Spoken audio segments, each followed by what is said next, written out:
Hello विद्यार्थी मित्रों, હવે આપણે આજના આ વિડીયોની અંદર જૈવિક વિશાલન વિશે વાત કરવાની છે। હવે આપણે ગયા વિડીયોની અંદર છેલ્લે આહાર શૃંખલા અને એ બધી જ આહાર શૃંખલાઓ જોડાય અને આહાર ઝાડ બને છે કેવી રીતે અને તેના ઉદાહરણ શું તે આહાર શૃંખલાઓ અને આહાર ઝાડ વિશે ભણ્યા હતા। એ આહાર શૃંખલા અને આહાર ઝાડ ઉપર અમુક પ્રકારના પરિબળો જો અસર કરે તો તે શૃંખલા તૂટી જાય। શૃંખલા તૂટે એટલે તે આહાર ઝાડને અસર કરે, એની અંદર આવતા સજીવોને પણ અસર કરે। જેમ એક માળાની અંદરથી કોઈ મોતી એક નીકળી જાય તો આખી આખી માળા તૂટી જાય, વિખાઈ જાય, બધા મોતી નીકળી જાય, છૂટા પડી જાય છે। તેવી રીતે આહાર શૃંખલાની અંદરથી કોઈ પણ એક ચેન કે કડી નીકળી જશે તો આખી આખી શૃંખલાને અને એની સાથે સંકળાયેલી આખી આખી આહાર ઝાડને નુકસાન થાય છે। એમાં જે નિવસન તંત્રનો સમાવેશ થાય એને પણ નુકસાન થાય। એવું એક પરિબળ કે જે ઉચ્ચ કક્ષાના સજીવોને અસર કરે છે અને આ ઉચ્ચ કક્ષાના સજીવો એ પછી પક્ષી હોય કે મનુષ્ય એને અસર કરે તેને શું કહેવાય એ આપણે ભણવાનું છે।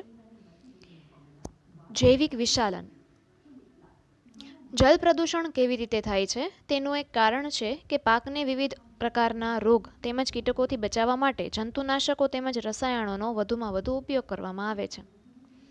આ રસાયણો વહી જઈને માટીમાં અથવા પાણીના સ્ત્રોતમાં ભળે છે। માટીમાંથી આ પદાર્થોનું વનસ્પતિઓ દ્વારા પાણી તેમજ ખનિજોની સાથે સાથે શોષણ થાય છે અને જળાશયોમાંથી તે જલીય વનસ્પતિઓ તેમજ પ્રાણીઓમાં પ્રવેશ કરે છે। આ રીતે આહાર શૃંખલામાં આ પદાર્થો પ્રવેશ કરે છે। કારણ કે આ પદાર્થો અજૈવ વિઘટનીય હોવાથી એટલે કે જૈવિક અવિઘટનીય હોવાથી પ્રત્યેક પોષક સ્તરોમાં વધારે સંગ્રહ પામતા જાય છે, જેમાં કોઈપણ આહાર શૃંખલામાં મનુષ્ય અગ્રસ્થાને હોય છે। તેથી આપણા શરીરમાં આ રસાયણો સૌથી વધુ માત્રામાં સંગ્રહ પામતા જાય છે। આ ઘટનાને જૈવિક વિશાલન કહેવામાં આવે છે। હવે અહીંયા જૈવિક વિશાલનની વ્યાખ્યા આપેલી છે સમજૂતી સાથે। સૌથી પહેલા કીધેલું છે કે જલ પ્રદૂષણ છે તે અલગ અલગ રીતે થાય। કેમિકલ્સ છે, ફેક્ટરીઝના કારખાનાના રસાયણોવાળું પાણી આપણે દાખલ કરીએ, નદીની અંદર કોઈ શૌચક્રિયા છે, ઢોરને નવડાવતા હોય, કપડાં વાસણ કરતા હોય, આ બધી જ ક્રિયાઓ જ્યારે થતી હોય ત્યારે પાણી દૂષિત થતું હોય। પણ એક બીજી રીતે જલ પ્રદૂષણ કેવી રીતે થાય છે અહીંયા આપેલું છે કે જ્યારે પાકને વિવિધ પ્રકારના રોગોથી બચાવવા હોય, કીટકોથી બચાવવા હોય, વનસ્પતિને કોઈ રોગ લાગુ ન પડી જાય એના માટે જંતુનાશક દવાનો છંટકાવ કરવામાં આવે। આ જંતુનાશક દવાઓ જે છે એ વનસ્પતિમાં તો જાય, સાથે સાથે આપણે જ્યારે ખેતરની અંદર પાક છે કે કોઈ પણ વનસ્પતિ હોય જેના ઉપર તમે દવા છાંટી હોય એ દવા ઉપર તમે જ્યારે વનસ્પતિને પાણી પાઓ ત્યારે એ દવા પાણીની સાથે જમીનમાં ઉતરે છે એટલે જમીન પ્રદૂષિત થઈ અને એમાં જે પાણી હતું એ પણ પ્રદૂષિત થયું, જેને જલ પ્રદૂષણ કહી શકાય। આમ જ્યારે જલ પ્રદૂષણ થાય ત્યારે આવું પાણી, દવાવાળું પાણી જમીનમાંથી જે વનસ્પતિ ઉગી નીકળે છે એ દવાવાળું પાણી એ વનસ્પતિમાં જશે। એટલે કે વનસ્પતિ જ્યારે પોતે ઉગશે ત્યારે એ દવાવાળા પાણીની સાથે પોતે ઉગે છે, પોતે દવાવાળું પાણી પોતાની અંદર લેશે અને વૃદ્ધિને વિકાસ કરશે। એટલે દવા છે તે શેમાં ગઈ? વનસ્પતિમાં ગઈ, બરોબર। બીજું જેને ઉત્પાદકો કહેવામાં આવે છે તે હવે આ ઉત્પાદકોને એટલે કે વનસ્પતિને કોણ ખાશે તો કે શાકાહારી કે તૃણાહારી પ્રાણીઓ। એટલે કે હવે બધા જ ઉપભોગી પ્રાણીઓ વન બાય વન એકબીજાનો ખોરાક તરીકે ઉપયોગ કરે છે। એટલે વનસ્પતિ છે એની અંદર જે દવા હતી, દવાવાળું પાણી હતું, એ બધી કેમિકલ્સ યુક્ત પદાર્થો છે, દવા છે, એ બધી તૃણાહારીમાં જશે। એ તૃણાહારીનો શિકાર કરે છે માંસાહારી, તો એ કેમિકલ્સ માંસાહારીમાં જાય, એમાંથી ઉચ્ચ માંસાહારીમાં, આમ ક્રમશઃ વન બાય વન એ કેમિકલ્સ છે તે એક અલગ અલગ પ્રકારના સજીવોમાં એક પછી એક આગળ વધતા જાય છે। થાય છે શું તો કે આ દવા છે એ પચતી નથી, એનું વિઘટન થતું નથી, એટલા માટે જે તે સજીવના આંતરડામાં અથવા તો પેટની અંદર જઠરમાં તે જમા થશે, ભેગી થશે અને એની અસરને કારણે, ઝેરી અસરને કારણે સજીવનું મૃત્યુ પણ થઈ શકે છે।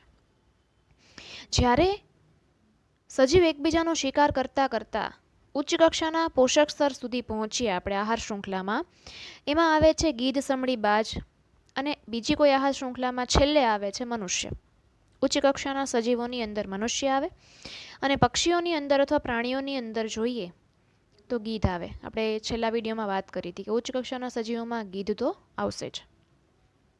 હવે ગીધે જ્યારે દાખલા તરીકે કોઈ પણ સાપનો શિકાર કર્યો હોય તો આ સાપની અંદર જે કેમિકલ્સ હતા એ બધા ગીધની શરીરની અંદર પ્રવેશે છે, એના આંતરડામાં અને પેટમાં જમા થાય છે, જેનું પાચન ગીધ જેવો સજીવ પણ કરી શકતું નથી. આથી શું કરવું પડે તો કે કરવું કાંઈ ન પડે, દવા કરે. શું? એની અસર શરીરની અંદર ફેલાવી દે, જેથી કરીને ગીધ જેવા પક્ષીઓનું મૃત્યુ થાય છે. તમે ક્યાંય પણ જોજો અત્યારે તમને ગીધની સંખ્યામાં બહુ ઘટાડો જોવા મળશે. ખાલી ગીધ નહીં, સમડી, ગરુડ, બાજ એ દરેક સજીવો જે ઉચ્ચ કક્ષાના સજીવો છે જેનો કોઈ શિકાર કરતું નથી, લગભગ તે પોતાની રીતે મરતા હોય છે, કોઈ પણ કારણોસર મરતા હોય છે, છતાં પણ એની સંખ્યામાં ઘટાડો થઈ ગયો એનું એકમાત્ર કારણ ઝેરી કેમિકલ્સ. એવી રીતે આપણા શરીરની અંદર જો જાય તો કે આપણને સાઈડ ઇફેક્ટ્સ થવાની. બરોબર. હવે ગીધ જ્યારે મૃત્યુ પામે છે ત્યારે આપણને એમ થાય કે જમીનની અંદર તો વિઘટકો અને બેક્ટેરિયા તો છે જ, એ તો એનું વિઘટન કરી જ દેશે ને. ના, એનું વિઘટન નથી થતું. એટલા માટે કદાચ વિઘટકો પણ તેને છૂટી નહીં પાડી શકે. એનું બંધારણ જ એટલું જટિલ હોય કે તે સરળ પદાર્થોમાં ફેરવી ન શકે, એટલે અંતે તો ફરી પાછી જમીન છે તે પ્રદૂષિત થાય છે. બરોબર. આને જૈવિક વિશાલન કહેવામાં આવે કે જેમાં હંમેશા ઉચ્ચ કક્ષાના સજીવોને જ નુકસાન થાય અને તેની પ્રજાતિઓ, તેની જાતિઓ લુપ્ત થાય છે, એની સંખ્યા ઘટતી જાય છે. 2 માર્કની ટૂંકનોંધ સ્વરૂપે જ્યારે પૂછાય જૈવિક વિશાલન ત્યારે સમજાવો જૈવિક વિશાલન અથવા તો ટૂંકનોંધ લખો જૈવિક વિશાલન અથવા જૈવિક વિશાલન એટલે શું તેનો અર્થ સમજાવો, તેની વ્યાખ્યા આપો. 1 માર્ક અથવા 2 માર્કની અંદર પૂછી શકાય છે. આ કારણે આપણે ખાદ્ય પદાર્થો જેમ કે ઘઉં, ચોખા, શાકભાજી, ફળ અને માંસમાં જંતુનાશક રસાયણોની વિવિધ માત્રામાં હાજરી જણાય છે, જેને પાણીથી કે અન્ય કોઈ રીતે પણ સાફ કરી શકાતી નથી. સ્વાભાવિક છે કે પાણીથી સાફ ન કરી શકાય, કારણ તો કે એની અંદર જ હોય. એ ફળ શાકભાજી જ્યારે બન્યા હોય ત્યારે તેની અંદર જ, તેની સાથે જ આ બધી દવાઓ રહેલી હોય છે. તમે એને કોઈ પણ રીતે કાઢી શકતા નથી, દૂર કરી શકતા નથી. હવે આવે છે પ્રવૃત્તિ 15.3 કે સમાચાર પત્રોમાં એટલે કે ન્યૂઝપેપરમાં તૈયાર ખાદ્ય સામગ્રી અથવા તો ખાવા યોગ્ય પદાર્થોની અંદર જંતુનાશક તેમજ રસાયણોની માત્રાના વિષયમાં સામાન્ય રીતે સમાચાર છપાતા રહે છે. તમે ઘણી વખત ન્યૂઝપેપરમાં જોજો, ઘણી વખત કોઈ દુકાન હોય, ખાસ કરીને મીઠાઈની દુકાન, મિષ્ટાની દુકાન છે, પાણીપુરી, ભેળ વગેરે જે હોય એ દુકાન છે, એમાં ઘણી વખત છાપો મારવામાં આવે એટલે કે અચાનક કોઈ ન્યૂઝ આપેલા હોય કે ભાઈ અમે તો અહીંયા આ જગ્યાએથી ખરીદી કરી હતી મિષ્ટાનની, કે આ જગ્યાએ ખાવા ગયા હતા, તો ત્યાંથી અમને આવો જમવાનું આવો અમને ખવડાવવામાં આપવામાં આવ્યું છે, ખવડાવ્યું છે અમને, જે સારું નહોતું. બરાબર, ગંદુ હતું અથવા તો ખોરું હતું, વાસ આવતી હતી, ભેળસેળિયું હતું, આથાવાળું હતું, કોઈ પદાર્થ એની અંદર મિક્સ કરેલો હોય, જ્યારે ટેસ્ટ કરવામાં આવે ત્યારે પણ ભેળસેળિયા પદાર્થો એમાંથી નીકળે છે.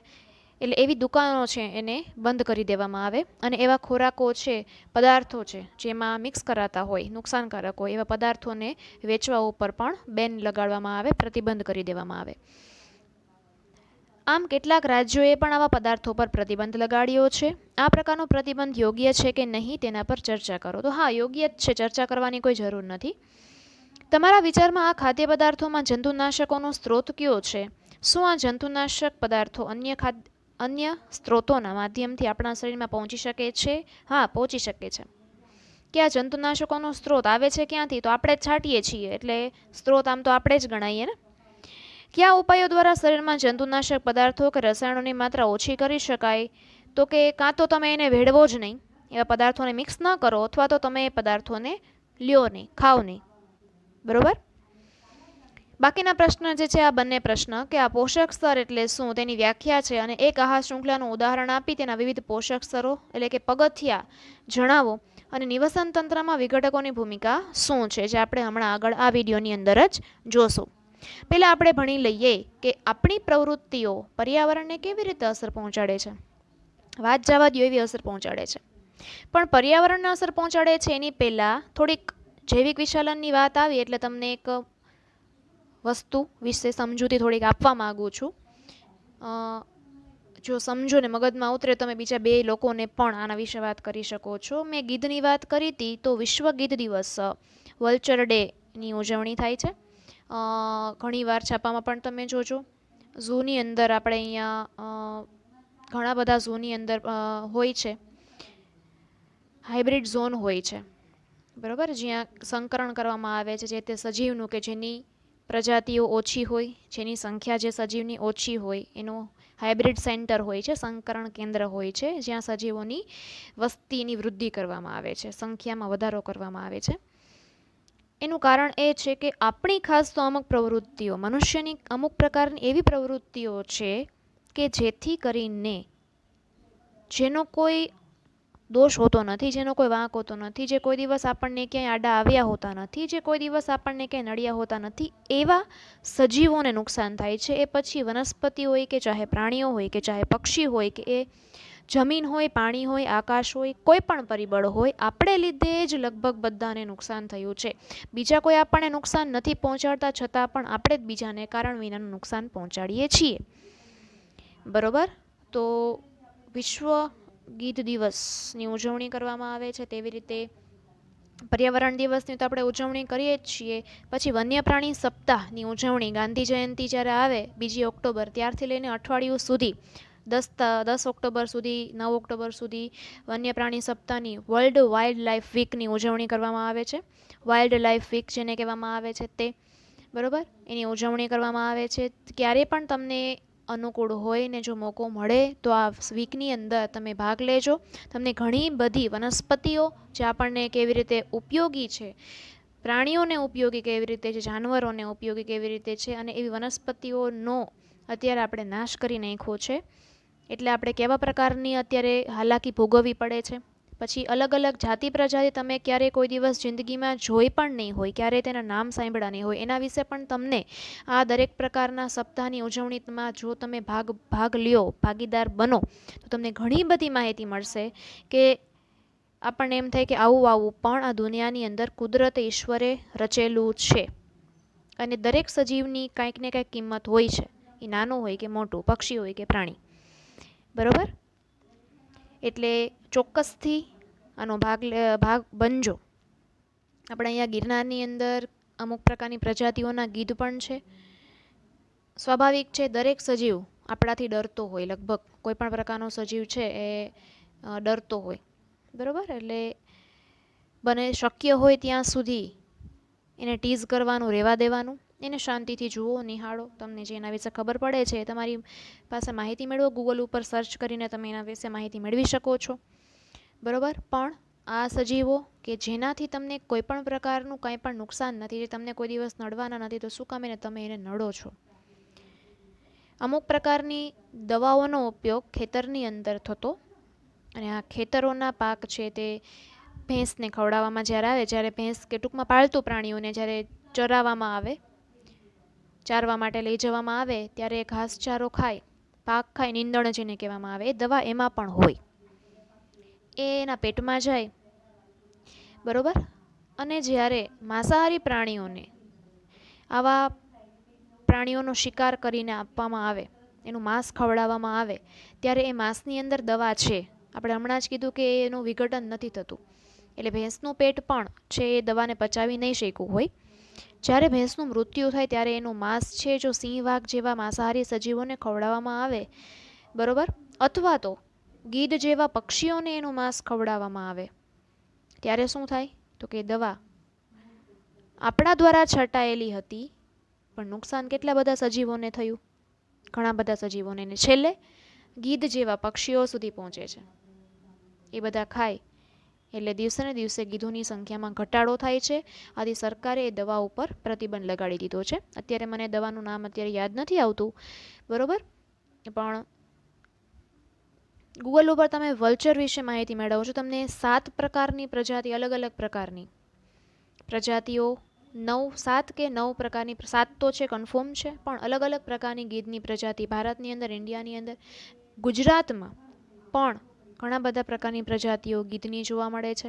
કલ્ચરની જોવા મળે છે. એના વિશે રંગથી, શરીરથી, એની બોડી રચના, ખાવાની રચના, રહેઠાણ, દરેક વસ્તુની માહિતી. ખાલી એ ગીધની નહીં, દરેક પ્રકારના પ્રાણીઓ, પક્ષીઓ, એ નાનામાં હમિંગબર્ડ કેમ નથી, એના વિશે તમને ઘણી બધી માહિતી મળે. એટલે સરકારે એ દવા પર પ્રતિબંધ મૂકી દીધો છે.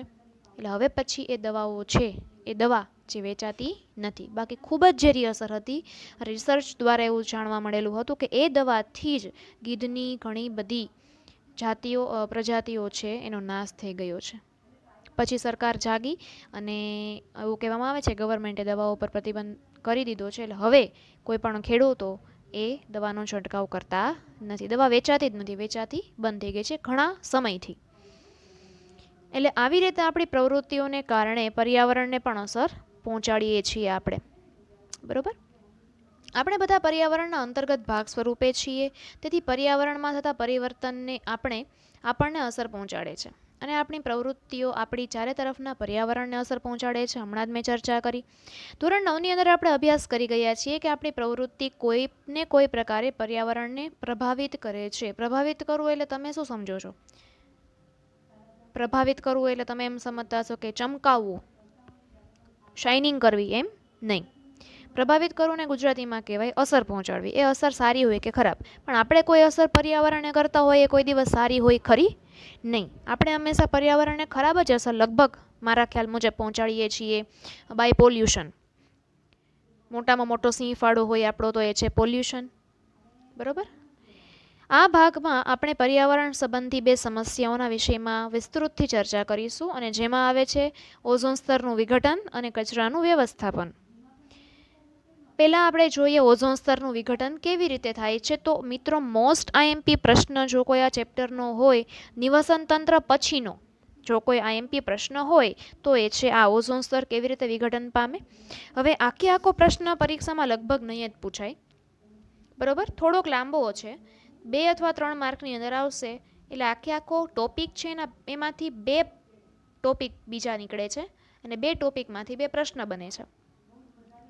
ઓઝોન સ્તર બને છે કેવી રીતે, આ પહેલો પ્રશ્ન, અને ઓઝોન સ્તર તૂટે છે કેવી રીતે, આ બીજો પ્રશ્ન. 2-3 માર્કના કે 2-2 માર્કના પ્રશ્ન પૂછાય છે.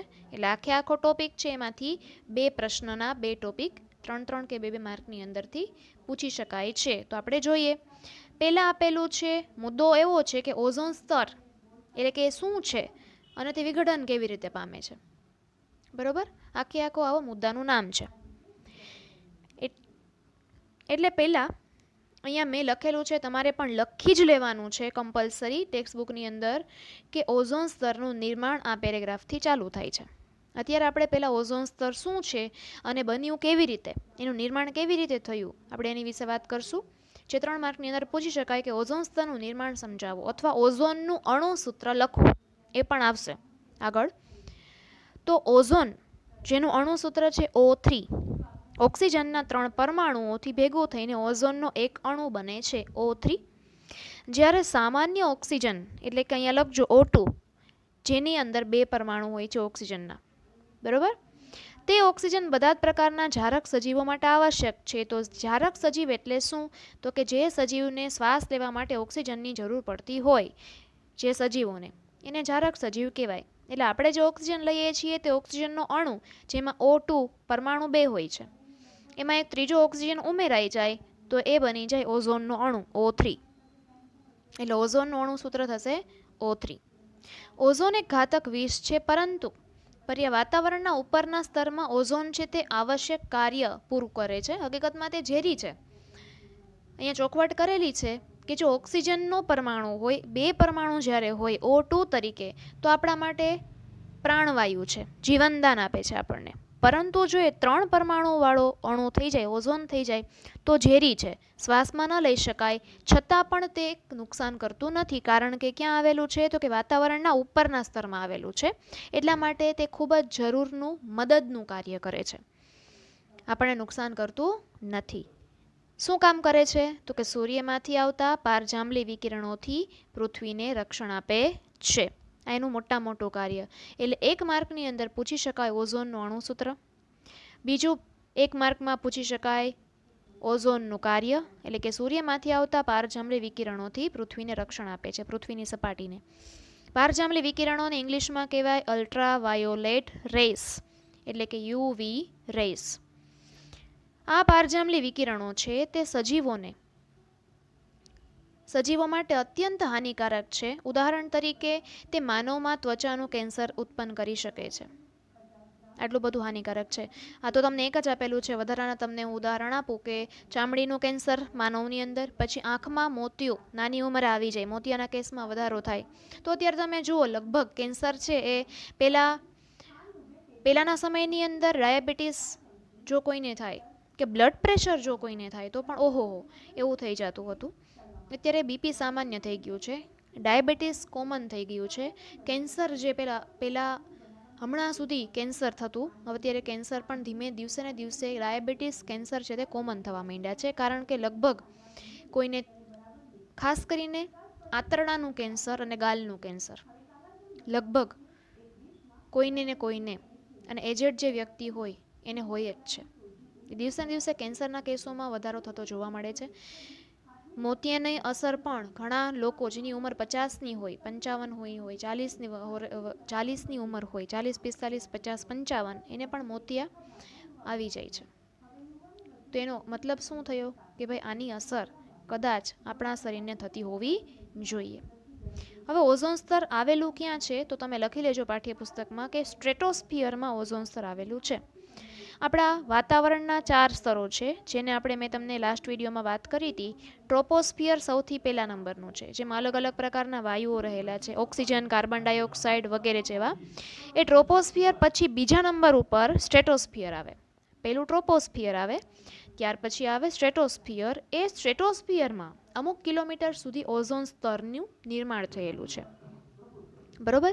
હવે ઓઝોન સ્તર એની મેળે બન્યું. હા, કેવી રીતે બન્યું આપણે એ જોવાનું છે. તો કે વાતાવરણના ઉચ્ચ સ્તર પર પારજાંબલી વિકિરણોની અસરથી ઓક્સિજન એટલે કે O2 અણુઓથી ઓઝોન બને છે.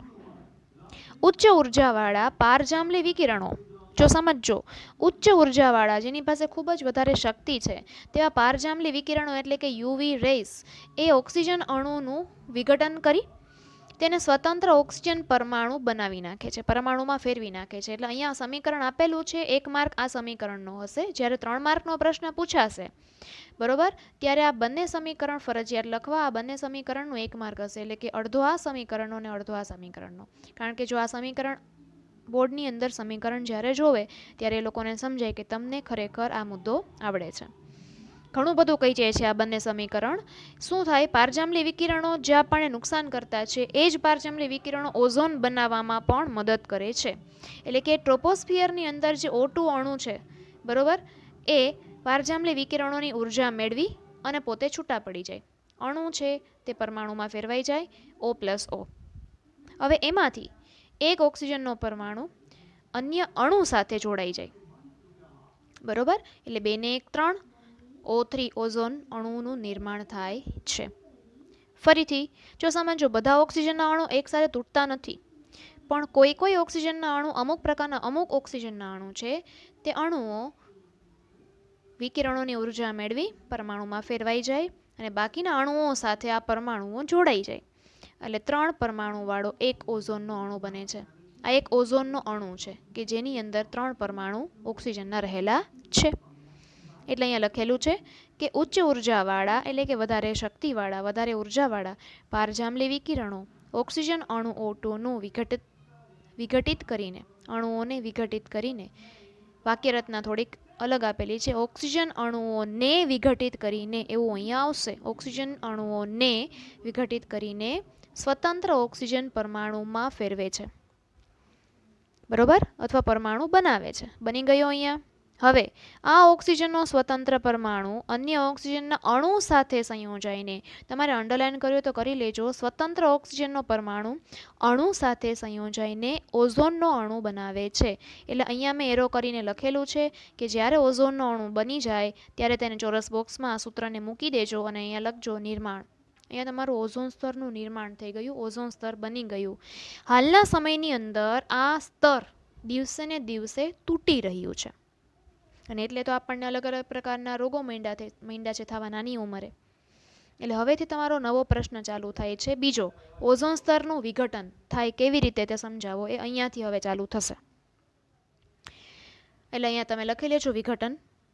1980થી વાતાવરણમાં ઓઝોનની માત્રામાં ઝડપથી ઘટાડો થઈ રહ્યો છે. 1980થી વાતાવરણમાં ઓઝોનની માત્રામાં ઝડપથી ઘટાડો થઈ રહ્યો છે. ક્લોરોફ્લોરોકાર્બન 1 માર્કનો MCQ છે, પૂરું નામ આપો. CFCs એટલે કે ક્લોરોફ્લોરોકાર્બન્સ કે જેવા માનવ સંશ્લેષિત રસાયણો એને મુખ્ય પરિબળ ગણવામાં આવે છે જે ઓઝોનને તોડે છે. એટલે ઓઝોન સ્તર તૂટવા માટે જવાબદાર કયો વાયુ? ક્લોરોફ્લોરોકાર્બન નામનો વાયુ, CFCs. આ છે ક્યાં રહેલો, શેમાં હોય છે? તો કે તેનો ઉપયોગ ફરીથી આપણે આવ્યા રેફ્રિજરેટર તેમજ અગ્નિશમન માટે, ફાયર અગ્નિશમન માટેનો જે સિલિન્ડર આવે છે એની અંદર થાય છે. હવે સ્વાભાવિક છે ફ્રીજની અંદર પાછળનો જે લાલ કલરનો સિલિન્ડર હોય છે, કાળા કલરનો, સોરી લાલ નહીં, એની અંદર CFCs વાયુ ભરેલો હોય. એ ફ્રીજના પાછળના ભાગમાંથી, જ્યારે ફ્રીજનો યુઝ અત્યારે લગભગ બધા કરે છે, એસી છે, ફ્રીજ છે, એસી પણ લખી લેવું, એસી પણ અહીંયા આવશે, એર કન્ડિશન, એમાં CFCs વાયુ વપરાય છે, આ પદાર્થનો ઉપયોગ થાય છે. હવે જેમ જેમ એસી અને ફ્રીજનો ઉપયોગ થતો જશે વાતાવરણમાં ક્લોરોફ્લોરોકાર્બન છે તે છૂટો પડે. આ ક્લોરોફ્લોરોકાર્બનની અંદર ક્લોરો એટલે ક્લોરીન વાયુ, એ છૂટો પડે છે, વાતાવરણમાં મુક્ત થઈ જાય છે. અને આ ક્લોરીન ઓઝોન સ્તરને તોડે છે. ક્લોરીન પરમાણુ જ્યારે આ વાયુમાંથી, પદાર્થમાંથી છૂટો પડી જાય ત્યારે ક્લોરીન હકીકતમાં વાયુ છે, એ ક્લોરીન વાયુ ઓઝોનના અણુને તોડી નાખે છે. આખા સ્તરને, આખું જે પડ બંધાયેલું છે પૃથ્વીની ફરતે, એ પડને ક્લોરીન વાયુ તોડે છે. ધીમે ધીમે તોડતો ગયો અને અત્યારે મોટા મોટા ગાબડા પૃથ્વીની ફરતે ઓઝોન સ્તરમાં ખાડા પડી ગયા છે, ગાબડા પડી ગયા છે. 1987માં સંયુક્ત રાષ્ટ્ર પર્યાવરણ કાર્યક્રમ 1 માર્કનો IMP પ્રશ્ન, જે પૂર્ણ નામ આપો એમાં પૂછાય છે, શોર્ટ નેમ છે એનું ફૂલ નેમ આપો. UNEP એનું ગુજરાતી નામ સંયુક્ત રાષ્ટ્ર પર્યાવરણ કાર્યક્રમ, એટલે ઇંગ્લિશમાં યુનાઇટેડ નેશન એન્વાયરમેન્ટલ પ્રોગ્રામ. આ સંસ્થાના મત મુજબ નક્કી કરવામાં આવ્યું કે CFCનું ઉત્પાદન સીમિત રાખવામાં આવે 1986ના સ્તર પર, કે જેટલું છે એટલું જ રાખો. હવે રેફ્રિજરેટર બનાવતી કંપની માટે CFCs મુક્ત રેફ્રિજરેટર બનાવવાનું ફરજિયાત કરવામાં આવ્યું છે. CFCની સાથે સાથે બીજો એક વાયુ છે જે તમને કદાચ પૂછાય તો HFC, જેને કહેવાય હાઇડ્રોફ્લોરોકાર્બન. આ જસ્ટ ખાલી નામ માટે, પણ ઓઝોન સ્તરને તોડવા માટે CFC જવાબદાર છે. CFCની અંદર ક્લોરીન વાયુ છે. તમને ખબર નહીં હોય, તમારી જાણકારી માટે, અને આ જૂના સિલેબસમાં માહિતી આવતી, તમારે આમાં આવતી નથી, લખવી હોય તો અહીંયા રાઈટ સાઈડ જગ્યા છે, લખી લેજો. એક ક્લોરીન પરમાણુ જ્યારે વાતાવરણમાં છૂટો પડે છે CFCમાંથી, એક ક્લોરીન પરમાણુ વાતાવરણમાં જ્યારે મુક્ત થાય ક્લોરીન વાયુ સ્વરૂપે, ત્યારે તે ઓઝોનના 1 લાખ અણુને તોડે છે. એક ક્લોરીન પરમાણુ 1 લાખ ઓઝોનના અણુને તોડવા માટે સક્ષમ છે. જૂના સિલેબસની 10માની બુક, આપણું પર્યાવરણ નામનું ચેપ્ટર, એમાં આવતું, એમાં તમે જોજો ઓઝોન સ્તર વિશે માહિતી છે, એમાં લખેલું છે. એટલે ઘણો બધો ડેન્જર ક્લોરીન વાયુ કહી શકાય, કારણ કે એક ક્લોરીન 1 લાખ ઓઝોનને એકલો તોડી શકતો હોય તો એની કેપેસિટી કેટલી હશે. અને એટલા માટે જ અત્યારે ગાબડા પડી ગયા છે. નાસા અથવા તો કોઈ એક વૈજ્ઞાનિક સંસ્થા છે કે જેણે જે તે વખતે ગાબડા સાંધ્યા હતા, ઓઝોનના ગાબડા છે તે ફરીથી જોડ્યા હતા, નવા ઓઝોનનું સ્તર કૃત્રિમ રીતે ઓઝોનનું ઉત્પાદન કરીને ગાબડા સાંધ્યા હતા, જોડ્યા હતા, પરંતુ ફરીથી ગાબડા પડી ગયા, કારણ કે મોટાભાગનો રેફ્રિજરેટર દ્વારા, એસી દ્વારા અને કોઈ પણ રીતે આપણે ક્લોરીન વાયુ વાતાવરણમાં મુક્ત કરીએ છીએ. ક્લોરીન વાયુ જેમ જેમ મુક્ત થતો જશે એટલું જ ઓઝોન સ્તર તૂટતું જશે. ત્યાર પછી આવે છે પ્રવૃત્તિ 15.4, એટલે અહીંયા તમારું વિઘટન પૂરું થાય છે, નિર્માણ તમારું ઉપરના અણુ સુધી, અને ત્યાર પછીનું વિઘટન આવે છે. હવે પ્રવૃત્તિ 15.4 કે પુસ્તકાલય, ઇન્ટરનેટ, સમાચારપત્રોમાંથી જાણકારી મેળવો કે આ ઉપરાંત કયા કયા રસાયણો ઓઝોન સ્તરના વિઘટન માટે જવાબદાર છે. જાણકારી મેળવો કે આ પદાર્થોનું ઉત્પાદન અને તેનું ઉત્સર્જન, એટલે કે નિર્માણ કરવું અને એને ફેંકી દેવું, એને નાખી દેવું, નાશ કરવો, ત્યાગ કરવો, એ નિયમન સંબંધી કાયદો ઓઝોનના વિઘટનને ઓછો કરવામાં કેટલો સફળ રહ્યો. શું કેટલાક છેલ્લા વર્ષોમાં કોઈ ઓઝોનના ગર્તના આકારમાં, એટલે કે ઓઝોનના ખાડામાં કોઈ પરિવર્તન આવ્યું છે? પહેલા ખાડો નાનો હતો પછી મોટો થયો છે, આ પરિવર્તન આવ્યું છે. મોટો ખાડો નાનો નથી થયો, પણ નાનો ખાડો મોટો થયો છે, આ પરિવર્તન આવ્યું છે. બરોબર. હવે મિત્રો મેં તમને કહ્યું હતું તેવી રીતે આગળની પ્રવૃત્તિ 15.3 એના વિશે આપણે પ્રશ્નોના જવાબ જોઈએ. કૃષિ ક્ષેત્રે જંતુનાશક અને અન્ય રસાયણો ઉપર પ્રતિબંધ યોગ્ય રીતે ચર્ચા કરવી કે અયોગ્ય રીતે ચર્ચા કરવી. જૈવિક વિચલન ઉપરથી પ્રશ્ન છે. સમાચાર પત્રોમાં ખાદ્ય સામગ્રીના સમાચાર છપાતા રહે છે. કેટલાક રાજ્યોએ એવા પદાર્થો પર પ્રતિબંધ મૂક્યો છે જે નુકસાનકારક હોય છે. તો પ્રશ્ન છે કે સામગ્રીમાં જંતુનાશકોનો સ્ત્રોત કયો છે? ખેતરમાં પેસ્ટના નિયંત્રણ માટે જંતુનાશકોનો વધારે પ્રમાણમાં ઉપયોગ થાય છે. પેસ્ટ એટલે કે કીટકો. કીટનાશકના નિયંત્રણ માટે જંતુનાશકોનો છંટકાવ કરવામાં વધારે આવે છે. આવા જંતુનાશકો જૈવ અવિઘટનીય છે, આહાર શૃંખલા દ્વારા ખોરાકમાં પ્રવેશે છે. ખાદ્ય સામગ્રીની જાળવણી માટે પણ કેટલાક રસાયણોનો ઉપયોગ કરવામાં આવે છે. શું આ જંતુનાશક પદાર્થો આપણા અન્ય ખાદ્ય સ્ત્રોતના માધ્યમથી આપણા શરીરમાં પ્રવેશી શકે છે? હા. અનાજના દાણા, શાકભાજી, ફળ, દૂધ, ઈંડા, માછલી વગેરે ખાદ્ય સ્ત્રોતના માધ્યમથી આવા જંતુનાશક પદાર્થો આપણા શરીરમાં પ્રવેશી શકે છે. કયા ઉપાયો દ્વારા શરીરમાં જંતુનાશક પદાર્થો કે રસાયણોની માત્રા ઓછી કરી શકાય? તો પહેલું, ખેતરમાં જંતુનાશક પદાર્થો કે રસાયણોનો નિયંત્રિત રીતે ઉપયોગ કરવામાં આવે, માપસર ઉપયોગ કરવામાં આવે, મન ફાવે ત્યારે એનો છંટકાવ કરવામાં ન આવે તો.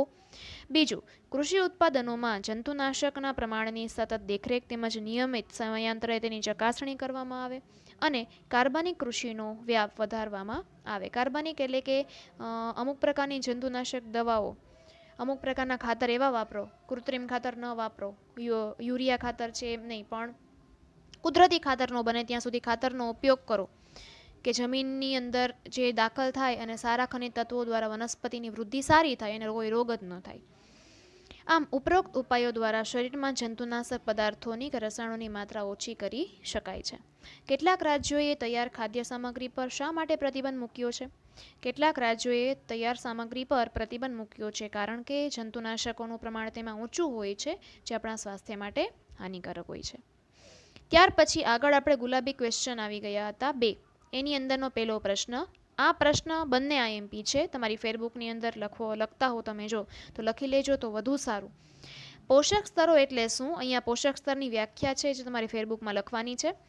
એક આહાર શૃંખલાનું ઉદાહરણ આપીને તેના વિવિધ પોષક સ્તરો જણાવો. આ પ્રશ્ન પરીક્ષાની અંદર પૂછી શકવાની શક્યતા 99% છે.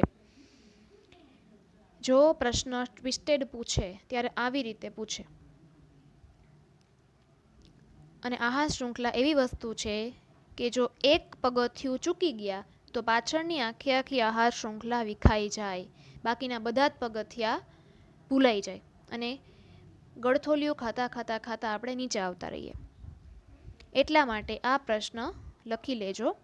આહાર શૃંખલામાં પોષણના ક્રમિક પગથિયાઓને પોષક સ્તર કહેવાય. ક્રમિક ચરણને પોષક સ્તર કહેવામાં આવે છે.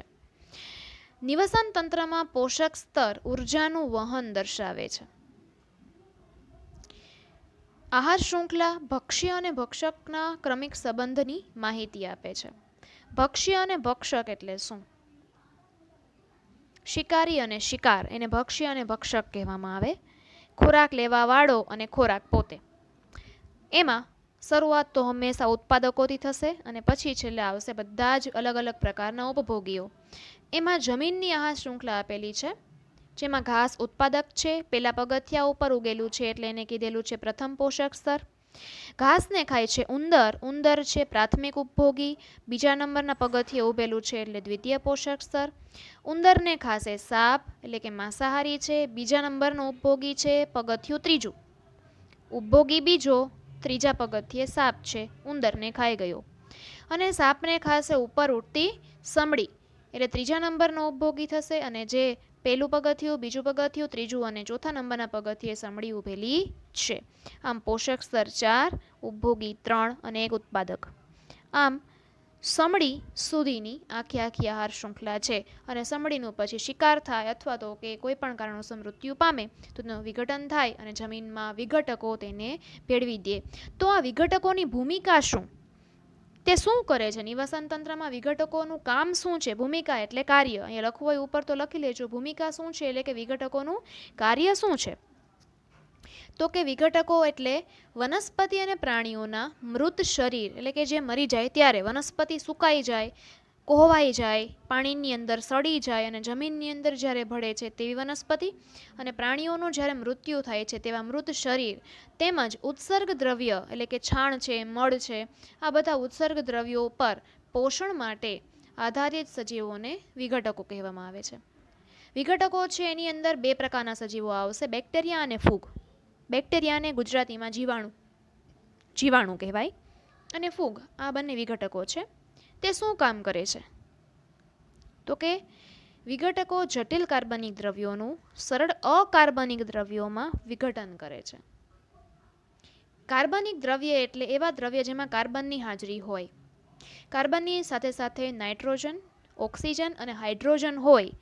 CHON કોન, બરોબર, CHON કોન એટલે કે કાર્બન, હાઇડ્રોજન, નાઇટ્રોજન, ઓક્સિજન રહેલા હોય તેને કાર્બનિક દ્રવ્ય કહેવાય. અને જેમાં કાર્બન હોતો નથી એને અકાર્બનિક દ્રવ્ય કહેવાય. એટલે એબસન્ટ છે, કાર્બન એબસન્ટ છે, ગેરહાજર છે એવા દ્રવ્યને કાર્બનિક દ્રવ્ય, અકાર્બનિક દ્રવ્ય કહેવાય. એટલે તે જટિલ દ્રવ્યને સરળ દ્રવ્યમાં ફેરવી નાખે છે, વિઘટન કરી નાખે છે, છૂટું પાડી દે છે. વિઘટન કરવું એટલે તોડી નાખવું, છૂટું કરી દેવું, તોડીને. આ સરળ અકાર્બનિક દ્રવ્યો એટલે કે અહીંયા જે દ્રવ્ય છૂટા પડી ગયા, જટિલમાંથી સરળ બની ગયા, આ સરળ અકાર્બનિક દ્રવ્યો વનસ્પતિઓ વડે ફરીથી ઉપયોગમાં લેવાય છે. તેથી વિઘટકો દ્રવ્યોના ચક્રીય પથમાં અગત્યની ભૂમિકા ભજવે છે. ચક્ર સતત ચાલુ રાખે છે વિઘટકો. એટલે ફૂગ અને બેક્ટેરિયા જરૂરી છે આપણું સતત ચક્ર ચાલુ રાખવા માટે. ત્યાર પછીનું પ્રવૃત્તિ મનુષ્ય દ્વારા પર્યાવરણને જે નુકસાન કરતી હોય એ પ્રવૃત્તિ છે કચરો. તમને ખબર જ છે, પહેલા વિડીયોની અંદર, પહેલા કે બીજા વિડીયોની અંદર કચરા વિશે માહિતી મેળવી હતી ત્યારે આપણે થોડીક વાત કરી હતી કે જૈવ વિઘટનીય કચરો અને જૈવ અવિઘટનીય કચરો, એના વિશે વાત કરવાની છે. આપણા દ્વારા નિર્માણ પામતા કચરાનું પ્રબંધન એટલે મેનેજમેન્ટ, વ્યવસ્થાપન. જૂના સિલેબસની અંદર જેને કહેવામાં આવેલું હતું ઘરગથ્થુ કચરાનું વ્યવસ્થાપન, નવા સિલેબસમાં કચરાનું પ્રબંધન કીધેલું છે. આમાંથી પરીક્ષામાં 2 કે 3 માર્કનો પ્રશ્ન પૂછાશે કે ઘરગથ્થુ કચરાના નિકાલ માટે, ઘરગથ્થુ કચરાના વ્યવસ્થાપન માટેના તમે કેવા કેવા પગલાં લઈ શકશો તે પગલાં જણાવો. જો 2 માર્કમાં પૂછાશે તો 4 પગલાં લખવાના, 3 માર્કમાં પૂછાય તો 6 પગલાં લખવાના.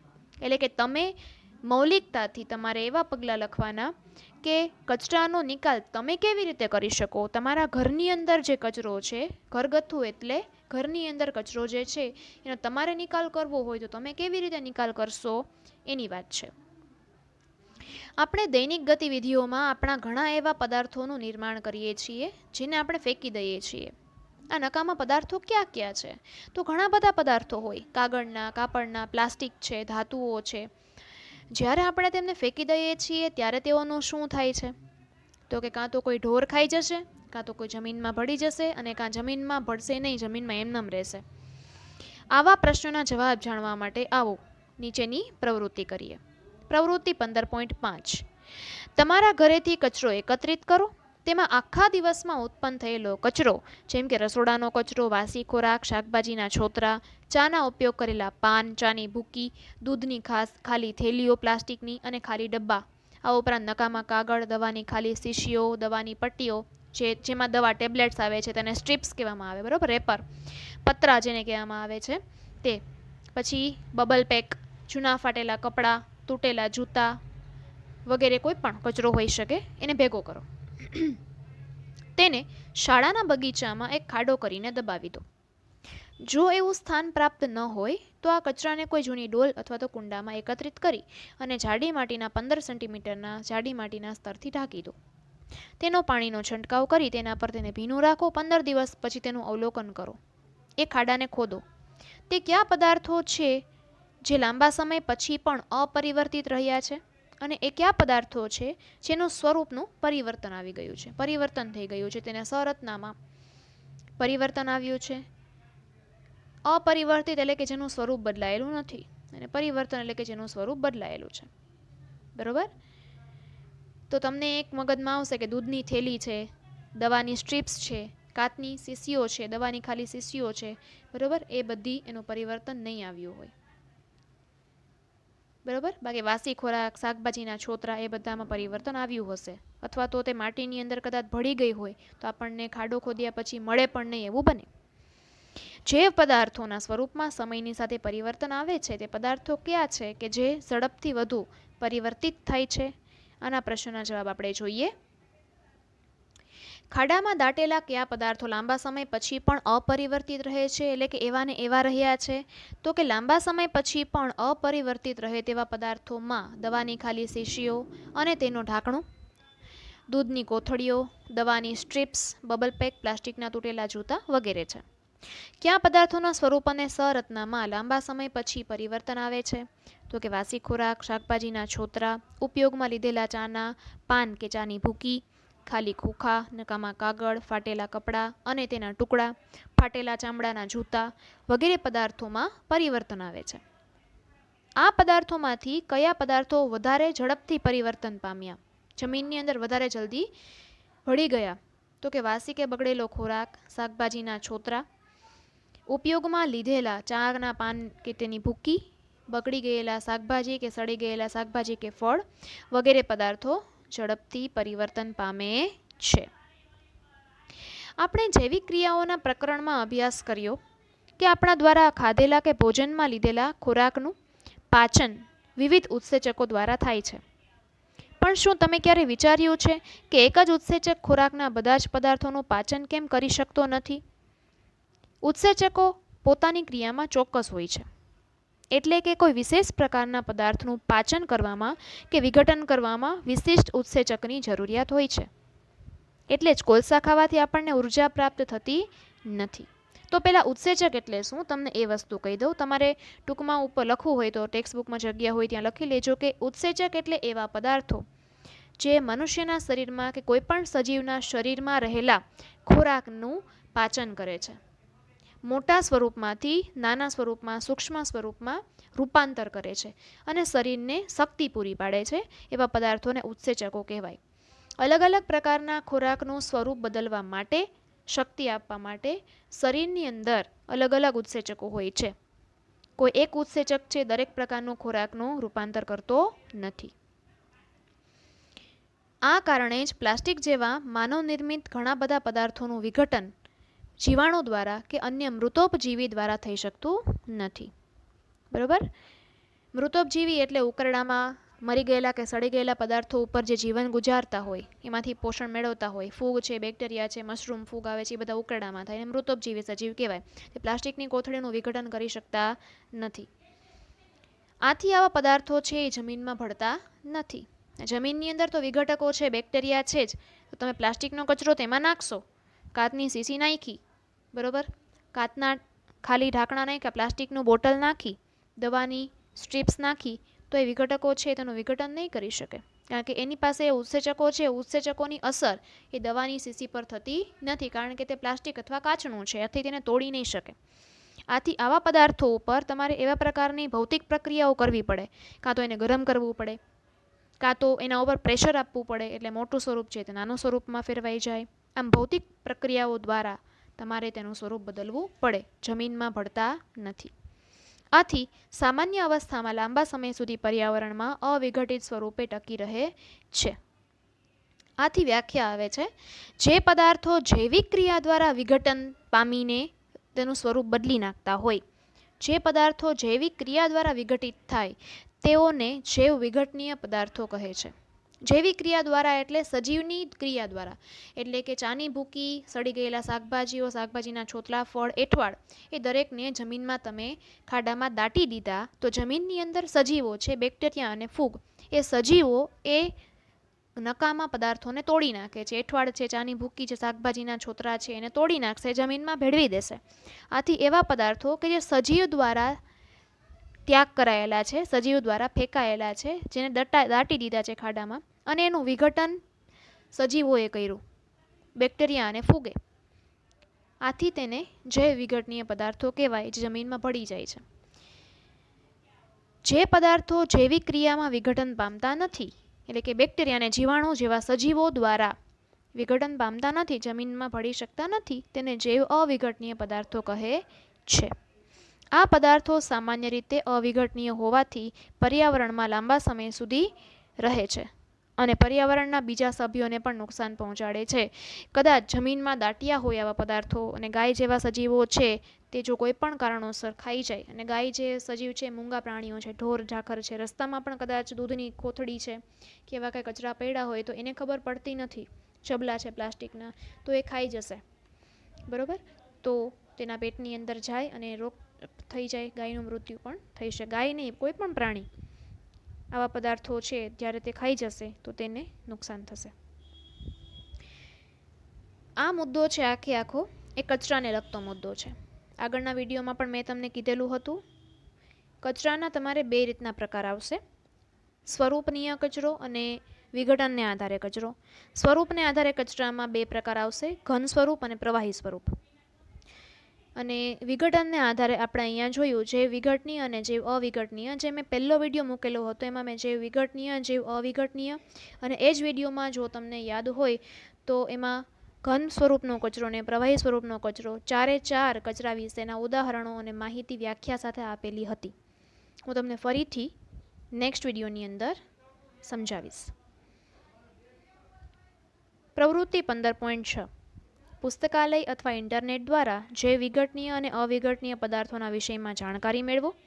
જૈવ અવિઘટનીય પદાર્થો કેટલા સમય સુધી પર્યાવરણમાં એ જ સ્વરૂપમાં રહી શકે છે?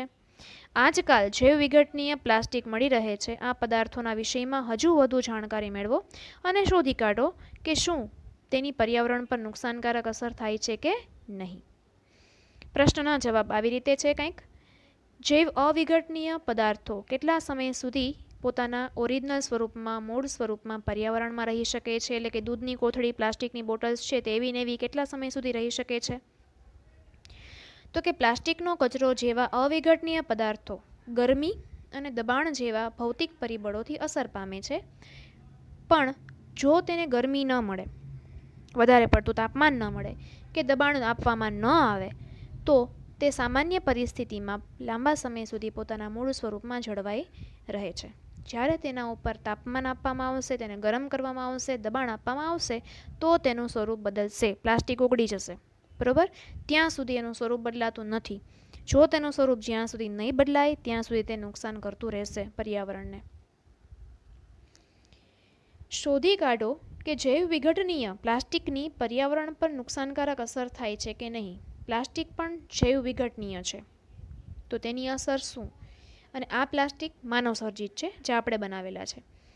પોલિમર ફેબ્રિક્સ અને દાંતનું પૂરણ, દાંત વચ્ચે જગ્યા હોય, બરાબર, ડેન્ટલ ઇમ્પ્લાન્ટ્સ કહેવામાં આવે, ઘણા લોકો કરતા હોય જ્યારે વચ્ચે વચ્ચે પૂરણ કરે, અમુક પાવડર જેવો પદાર્થ, સિમેન્ટ જેવો પદાર્થ આવે છે તેને દાંતનું પૂરણ કહેવામાં આવે. આ બંને જૈવ વિઘટનીય પ્લાસ્ટિક છે કે જેનું વિઘટન થઈ શકે છે. એક માર્કનો પ્રશ્ન છે એટલે લખી લેજો ફેરબુકની અંદર, પોલિમર ફેબ્રિક્સ અને દાંતનું પૂરણ જે જૈવ વિઘટનીય પ્લાસ્ટિક છે અને જેથી પર્યાવરણ ઉપર કોઈ નુકસાનકારક અસર થતી નથી, કારણ કે તે ભળી જાય છે જમીનમાં, એટલા માટે.